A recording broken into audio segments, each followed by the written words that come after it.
এই তো এখানে শশা আছে, বেশ সুন্দর শশা ধরেছে। আর এটা কিন্তু অনেক বড় হয়ে গেছে, বা এটা মনে হয় একটাই হাফ কেজি ওজন পার হয়ে যাবে আর কি, অনেক বড় কিন্তু শশা আর কি। হ্যাঁ, আর আমি এটা এখানে রেখে দিব। এখানে কিন্তু একটা তুলেছি, এখানে আরেকটা তুললাম। আর এখানে কিন্তু বেশ অনেকগুলো সিম ধরেছে, যেগুলো আসলে যে কি বলে এটাকে, পোক্ত হয়েছে, যেটা আঞ্চলিক ভাষায় বলে। এই যে সিম,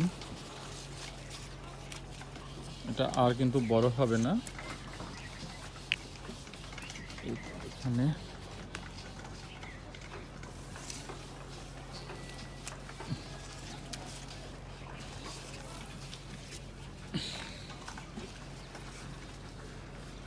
যেগুলা একটু বড় হয়েছে আমি ঠিক কিন্তু সেগুলাই নিব, অযথা যেগুলা হয় নাই সেগুলো নিব না, কারণ এগুলো অবশ্যই পরে আবার আরেকটা দিন নেওয়া যাবে।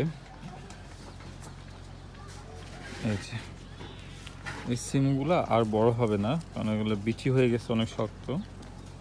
এটা আর বড় হবে না। এটা আছে এই পাশ থেকে, যে এটা রয়েছে এটা। আর এই যে পাশে একটা কুমড়ো আছে, এটা আর বড় হবে না। বাবা,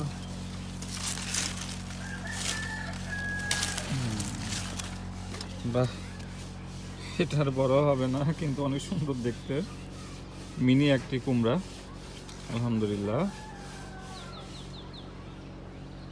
আর এই যে পাশে হচ্ছে করলা, আর একটা আছে, ওটা একটু পেকে গেলে ওটা বিচি করব, করে পরবর্তীতে গাছ লাগাবো। টমেটো,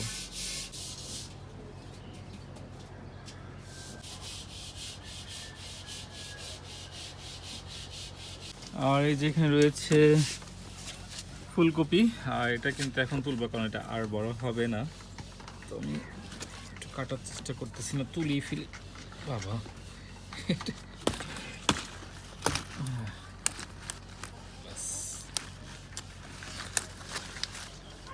বাহ, অনেক সুন্দর কিন্তু ফুলকপি। আর এটা টাটকা টাটকা রান্না করলে কিন্তু আসলেই অনেক ভালো হবে।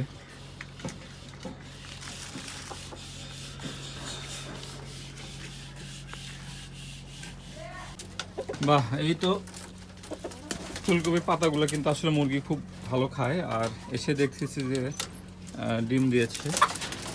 আরে, একটু গরম ডিম, মানে গরম ডিম বলতে যে এখনই পারলো ডিমটা, ভালোই হলো। আজকে ছাদ থেকে আসলে অনেক কিছু সংগ্রহ করতেছি, সাথে আবার মুরগির ডিমও দিয়ে দিছে এর মধ্যে আর কি। আর আমি এটা কিন্তু সাজিয়ে সাজিয়ে রাখতেছি। তো এই যে এখানে রেখে দিলাম। এখন বেগুন তোলার বাকি আছে, বেগুন তুলবো এখন। তো বেগুন কিন্তু অনেকগুলোই ধরেছে, আর বেগুন গাছ কিন্তু মাশাআল্লাহ ছাদে বেশ কয়েকটাই রয়েছে। তো যেগুলো আসলে পোক্ত হয়ে গেছে সেগুলোই নিব।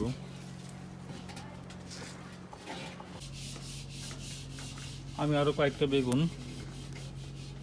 উঠাইলাম, আর দেখি কি তোলার মতো আছে। এখানে একটা বেগুন আছে, তো এই বেগুনটা মনে হয় আরও বড় হবে, তো এটার পরেই তুলি।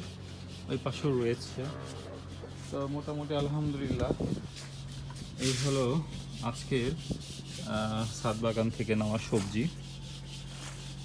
একটা টমেটো পড়ে গেলে আবার সব শেষ। আলহামদুলিল্লাহ, আসলে অনেক সুন্দর লাগতেছে, দেখতে অনেক সুন্দর লাগতেছে।